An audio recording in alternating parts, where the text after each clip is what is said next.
Pada zaman dahulu, hiduplah ayah serigala yang pergi berburu ke hutan untuk memberi makan keluarganya. Ketika ada di hutan, dia tiba-tiba mendengar suara. Sambil melihat sekeliling, dia melihat seorang bayi kecil di antara semak-semak. "Ini bayi manusia," kata serigala itu terkejut. Dia membawa bayi itu pulang agar terhindar dari bahaya. Dari kejauhan, Shere Khan sang harimau melihat hal itu dengan kesal, karena dialah yang mencuri bayi itu dari manusia. Ibu serigala dan anak-anaknya sangat menyukai bayi kecil ini.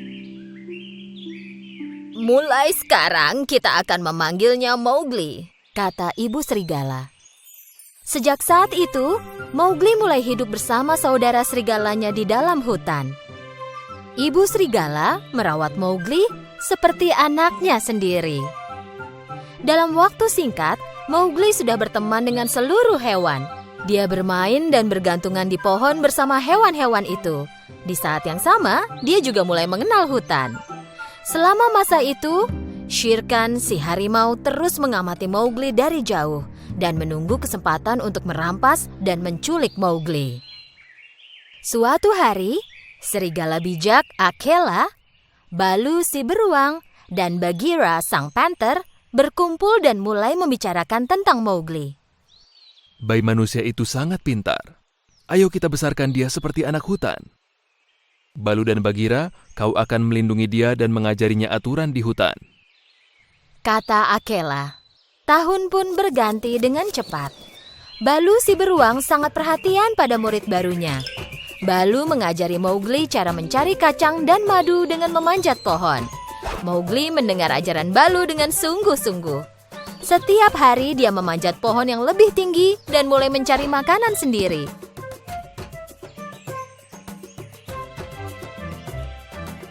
Balu juga mengajari Mowgli untuk mengerti suara hutan. Balu bangga pada muridnya.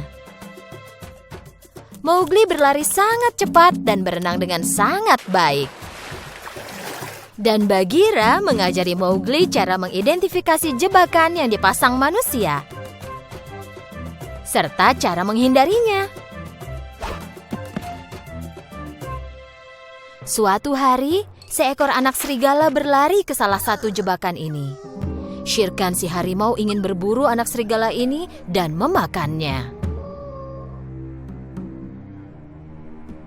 Tetapi Mowgli bertindak lebih dulu daripada harimau itu dan menyelamatkan anak serigala dari jebakan. Shere Khan si harimau pun kalah lagi. Balu juga mengajari Mowgli dengan kata-kata ajaib yang bisa dia gunakan jika menghadapi bahaya di hutan. Dalam waktu singkat, Mowgli telah mengingat semua kata-kata ini. Mowgli tidak akan dicelakai oleh hewan apapun di hutan. Karena menyadari bahwa dia takkan bisa menangkap Mowgli sendirian, Shere Khan mendatangi Banderloks, hewan paling berbahaya di hutan. Shere Khan menceritakan tentang Mowgli kepada mereka. Jika Mowgli mengajari kita semua yang dia ketahui, kita akan menjadi hewan paling bijaksana di hutan ini. Suatu hari saat Mowgli membuat tempat berlindung dari badai, para monyet Banderlok mengamatinya dari tempat tersembunyi. Mereka memutuskan untuk menculik Mowgli saat ada kesempatan. Saat matahari terbenam, Mowgli diculik oleh dua monyet dan membawanya ke bukit dengan hutan yang sangat lebat. Mowgli mendapati dirinya di tengah-tengah para monyet Banderlok. Ketika Mowgli sadar bahwa dia diculik oleh para monyet, dia mulai berpikir. Dia harus menghubungi Balu dan Bagheera dan memberitahu bahwa dia diculik. Tiba-tiba, Mowgli melihat Chil, si burung bangkai, terbang di atas langit. Dia ingat kata ajaib yang Balu ajarkan. Kita berdarah sama, kau dan aku. Mendengar kata-kata ini, Chil si burung bangkai segera menyadari bahwa Mowgli bukanlah orang asing dan bahwa Mowgli dalam bahaya. Aku Mowgli kecil. Bisakah kau memberitahu Balu dan Bagheera bahwa aku diculik? Tentu saja akan kusampaikan Mowgli, jawab Chil si burung bangkai lalu terbang untuk mengirimkan pesan itu ke teman-teman Mowgli. Para monyet Banderlok membawa Mowgli ke gua mereka yang dingin, kota monyet. Kota ini berada di hutan terdalam yang diabaikan manusia bertahun-tahun yang lalu. Meskipun Mowgli mencoba melarikan diri, jumlah monyet Banderlock jauh lebih banyak dan selalu berhasil menangkapnya. Setelah mengetahui penculikan Mowgli, Balu dan Bagheera meminta bantuan Kaa, si ular raksasa, untuk menyelamatkan Mowgli.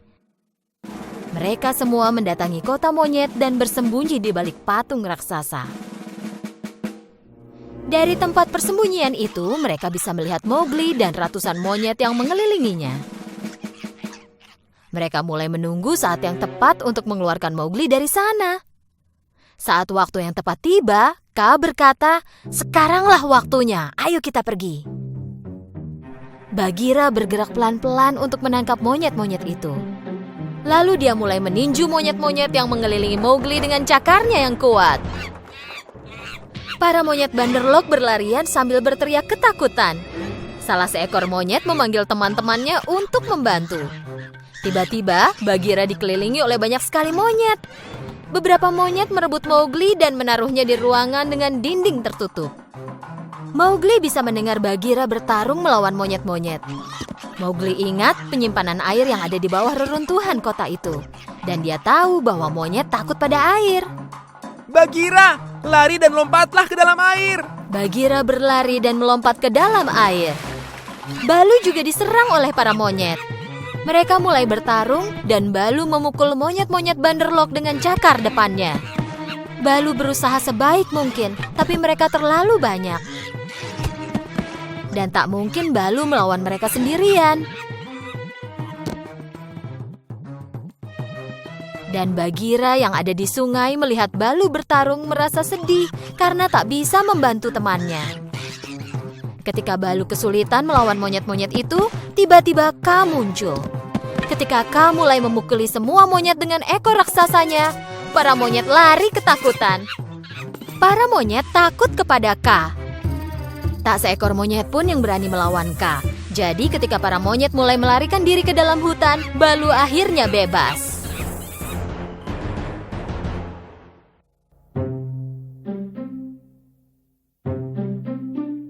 Tapi ketika Kaa membuka mulut dan menghembuskan nafasnya, semua monyet membeku.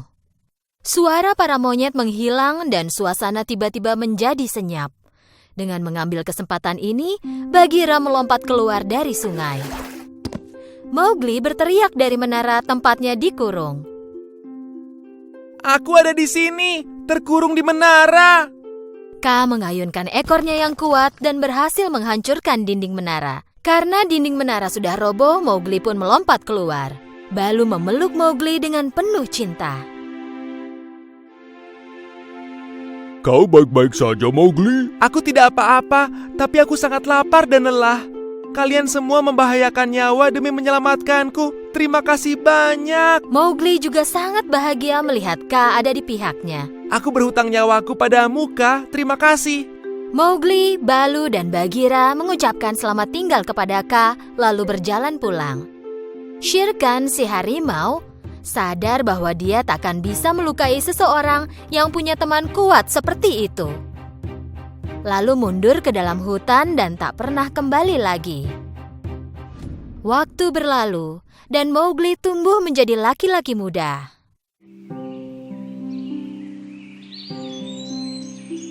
Suatu hari, Mowgli pergi mendekati desa tempat tinggal manusia. Ia bertemu seorang perempuan yang langsung mengenalinya. Wanita itu menyadari bahwa Mowgli adalah putranya yang diculik oleh harimau bertahun-tahun yang lalu. Wanita itu meletakkan anak laki-laki yang ada di sebelahnya ke tangan Mowgli. Mowgli sangat kaget karena anak itu terlihat mirip sekali dengannya waktu kecil. Tapi kemudian ia sadar bahwa anak laki-laki itu adalah adiknya dan wanita itu adalah ibunya. Balu, Bagheera, dan Kaa semuanya mengawasi Mowgli dan keluarganya. Sekarang kau tinggal bersama keluargamu, Mowgli. Kami akan datang dengan lekas. Kalau kau mengucapkan kata ajaib yang pas. Kau adalah saudara kami. Jangan lupa betapa kami sangat mencintaimu. Selamat tinggal, Mowgli sayang. Teman-teman Mowgli mengucapkan selamat tinggal kepada Mowgli. Mowgli hidup bahagia bersama keluarganya. Tetapi tidak pernah melupakan mereka yang telah membesarkannya, keluarganya yang ada di hutan.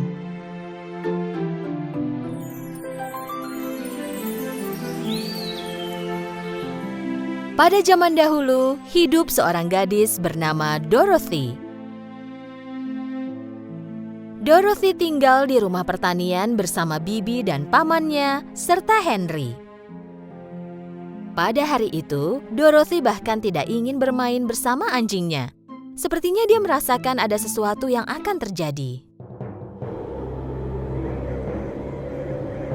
Badai sedang datang ke sini. Kita harus bersembunyi di bawah tanah. BBM lalu berteriak, "Segera ke sini, Dorothy!" "Toto, kemarilah. Kita harus ke ruang bawah tanah." Dorothy harus ke kolong tempat tidurnya untuk mengambil anjingnya. Tepat saat itu rumah pertanian mulai bergoyang dengan hebat. Lalu rumah itu mulai berputar di tempatnya. Gadis kecil itu mencoba berpegangan pada sesuatu sambil mencoba menangkap anjingnya. Ketika dia hampir terbang keluar dari pintu, dia berhasil menangkap anjingnya. Dia tak bisa melihat apa-apa, hanya langit dan awan. Saat itulah dia sadar bahwa dia terangkat ke langit. Rumah dan kepalanya berputar cepat sehingga dia sangat mengantuk dan tidak menyadari semua yang terjadi di sekitarnya. Dan dia pun tertidur. Dorothy bangun mendengar ledakan besar. Tempat tidur terlonjak begitu tinggi sehingga gadis kecil itu jatuh ke tanah. Dorothy menyadari bahwa rumah pertanian sudah tidak berputar lagi. Matahari bersinar melalui jendela yang membuatnya sadar bahwa dia di tanah. Dia berlari keluar. Dia tak percaya pada apa yang dia lihat. Mulutnya menganga. Ada ladang bunga sejauh mata memandang. Lalu tiba-tiba, Dorothy melihat pria-pria kecil berlari ke arahnya. Mereka memakai topi berbentuk kerucut, dan bel kecil di puncak topi mereka berbunyi. Seragam mereka berwarna biru dan mereka semua berjanggut panjang. Ketika pria-pria kecil itu tiba di samping Dorothy, muncullah seorang wanita mungil dengan gaun putih. "Tukang sihir terhebat, selamat datang. Aku penyihir baik hati dari utara dan mereka teman-temanku para kurcaci. Aku berterima kasih karena kau menyingkirkan penyihir jahat dari timur dan menyelamatkan kami." Terima kasih, tetapi kau pasti salah mengira aku dengan orang lain." Penyihir baik hati dari utara menunjuk titik tempat rumah pertanian Dorothy berada. Di tanah, terdapat sepasang kaki bersepatu perak berkilau. Dorothy menyadari bahwa rumah pertanian itu mendarat menimpa penyihir jahat. Aku tidak bermaksud melakukannya. Itu bukan salahku. Apa yang harus kulakukan sekarang?" "Yang bisa kau lakukan adalah menerima sepatu ajaib perak milik penyihir jahat itu sebagai hadiah." Dorothy melepaskan sepatu lamanya dan mengenakan sepatu yang baru itu. "Apa kau akan membantuku pulang?" "Hanya ada satu orang yang dapat membantumu dan dia adalah penyihir dari Oz. Dengan menyusuri jalan berbatu bata kuning, kau akan tiba di kota Zamrud. Dan setelah di sana, kau harus mendapat izin untuk naik dan melihat penyihir dari Oz." Setelah selesai bicara dengan Dorothy, penyihir baik hati itu pun menghilang. Para kurcaci mengantar Dorothy dan kembali ke tempat mereka. Setelah sekian lama, gadis kecil itu dan anjingnya ingin beristirahat. Jadi mereka berhenti di ladang jagung. Di tengah-tengah ladang, Dorothy melihat orang-orangan sawah. Dengan penasaran, Dorothy mendekatinya. Hai, kau siapa? Awalnya Dorothy kaget, tetapi kemudian menjelaskan semua yang terjadi. Aku tidak tahu apa-apa. Kepalaku dipenuhi jerami. Aku penasaran apakah aku bisa ikut ke kota Zamrud bersamamu. Apa menurutmu penyihir dari Oz akan memberiku otak? Dorothy menurunkan orang-orangan sawah dari rangkanya, dan mereka mulai berjalan bersama menyusuri jalan berbatu bata kuning. Beberapa jam kemudian, ketika mereka melewati hutan dan dikelilingi pepohonan, mereka melihat sesuatu yang berkilau. Setelah tiba di dekat benda itu, mereka menyadari bahwa itu adalah manusia kaleng. Manusia kaleng itu berdiri diam. Tolong bantu aku, karena berkarat aku tak bisa bergerak sama sekali untuk waktu yang lama. Bagaimana kami bisa membantumu? kau bisa menemukan pondokku di sebelah sana, pergilah ke sana dan ambilkan kaleng oliku dan gosokkan ke persendianku. Dorothy melakukan sesuai petunjuk manusia kaleng. Dorothy menuangkan oli ke semua persendiannya, dan manusia kaleng mulai bergerak lagi. Terima kasih banyak. Apa yang kalian lakukan di sini? Dorothy sekali lagi mulai menjelaskan apa yang terjadi. Apa menurutmu dia akan memberiku hati? Akhirnya, manusia kaleng pun mengikuti mereka. Hutan mulai gelap. Dan tiba-tiba mereka mendengar auman yang menakutkan dan melompatlah seekor singa di hadapan mereka. Tetapi ketika Toto mulai menggonggong, singa itu mundur ketakutan dan mulai gemetar. Bagaimana bisa singa besar sepertimu takut terhadap anjing kecil? Aku tahu, aku ini pengecut. Bahkan suara perlahan pun akan membuatku ketakutan. Tunggu, jangan menangis. Biar ku beritahu, kami mencari penyihir dari Oz. Kami semua akan meminta sesuatu darinya. Mungkin dia bisa memberimu keberanian. Singa mengusap air matanya dan dengan senang hati setuju untuk pergi ke kota Zamrud bersama mereka. Mereka berjalan sebentar. Orang-orangan sawah menunjuk ke langit yang bersinar hijau. Kota Zamrud tidak terlalu jauh lagi. Tak lama kemudian, setelah berjalan beberapa jam, mereka mencapai gerbang kota Zamrud. Kami ke sini untuk bertemu penyihir dari Oz. Untuk memasuki istana, mereka harus mengenakan kacamata raksasa karena mereka bisa disilaukan oleh cahaya hijau berkilau dari kota Zamrud.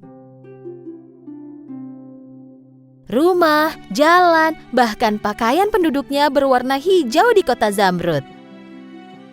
Semua tempat terlihat berkilauan. Akhirnya, mereka mencapai istana. Dorothy yang pertama masuk untuk bertemu penyihir dari Oz. Gadis kecil itu masuk dengan ragu. Dan dia melihat sebuah kepala besar menggantung dari langit-langit di atas tahta.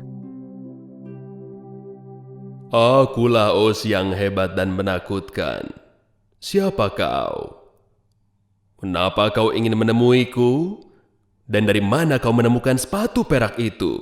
Namaku Dorothy. Aku datang untuk meminta tolong. Dorothy menceritakan semua yang terjadi kepada penyihir hebat dari Oz. Penyihir dari Oz bilang bahwa dia ingin membantu Dorothy.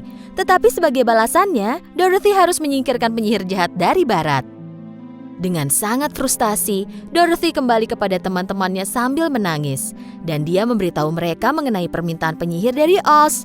Mereka semua memutuskan untuk mencari penyihir jahat dari barat dan menyingkirkannya. Keesokan paginya, mereka meninggalkan kota Zamrud dan memulai perjalanan ke istana penyihir jahat dari barat. Penyihir jahat dari barat hanya memiliki satu mata, tetapi bisa melihat sangat jauh. Ketika dia melihat bahwa Dorothy dan teman-temannya mendekati istananya, dia memanggil lebah-lebah raksasanya. Sengat para penyusup itu!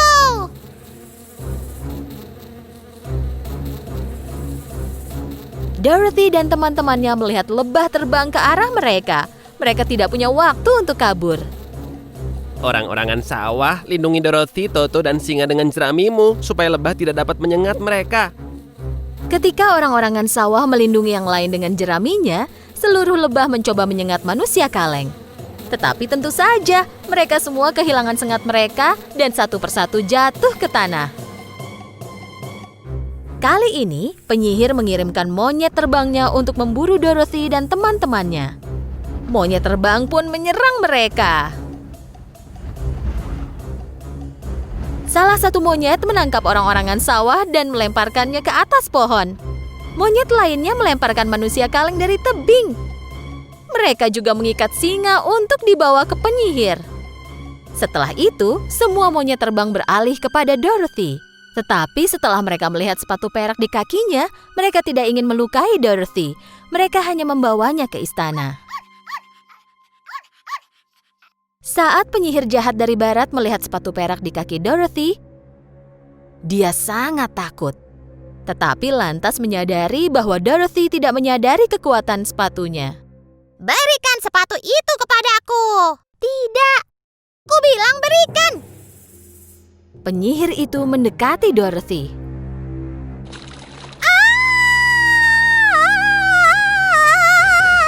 Bagaimana kau bisa tahu bahwa airlah yang dapat menghancurkanku? Oh, aku minta maaf.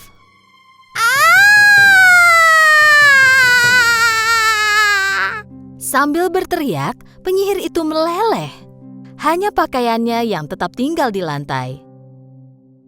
Dorothy pertama-tama menyelamatkan singa dari kurungan, lalu mereka mencari orang-orangan sawah dan manusia kaleng. Mereka kembali ke kota Zamrud, memberitahu bahwa mereka telah menyingkirkan penyihir jahat dari barat dan ingin bertemu penyihir dari Oz. Kali ini, penyihir hebat dari Oz menyambut mereka semua. Ketika memasuki ruang tahta, mereka mendengar suara keras yang memekakan telinga. Akulah penyihir hebat dari Oz. Kenapa kalian mencariku? Toto ketakutan. Dia lari memasuki tirai pemisah besar yang ada di sudut. Di balik tirai itu, muncullah seorang pria tua kecil dan botak. Dia memegang sesuatu mirip tanduk di tangannya. Dan siapa kau ini? Akulah penyihir hebat dari Oz. Apa kau penyihir dari Oz? Tetapi bagaimana bisa? Pria tua itu memutuskan untuk menjelaskan kisahnya. Kenyataannya, dia dulu bekerja di sirkus. Dia suka melakukan pertunjukan dengan balon udara. Satu hari, ketika angin besar meniup balonnya ke istana ini, penduduk kota Zamrud berpikir bahwa dia adalah penyihir yang datang dari langit. Dan mereka memintanya untuk menjadi pemimpin kota. Dan dia pun setuju. Dan bagaimana dengan semua janjimu? Penyihir memberitahu manusia kaleng bahwa dia bisa memberinya hati saat ini juga. Dia merogoh ke belakang dan mengeluarkan boneka berbentuk hati dari dadanya. Manusia kaleng merasa jauh lebih baik. Lalu dia mendatangi orang-orangan sawah. Dia membuka jahitan di kepalanya dan menaruh segenggam gandum dan menjahitnya kembali. Kali ini giliran singa penakut.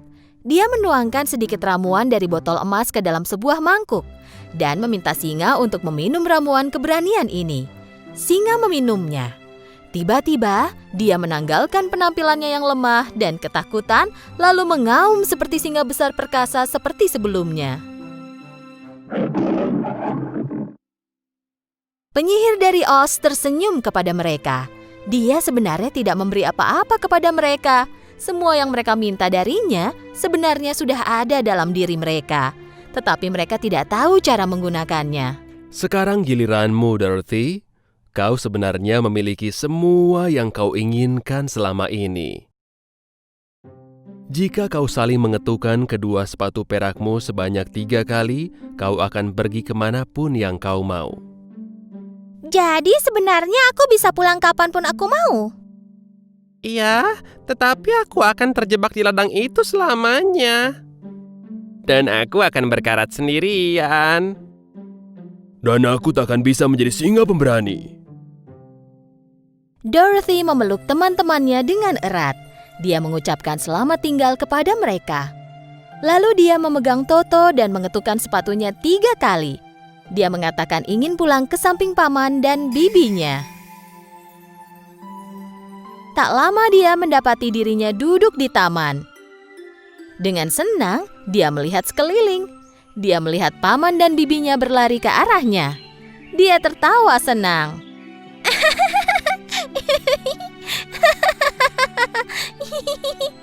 Toto, lihat, kita pulang.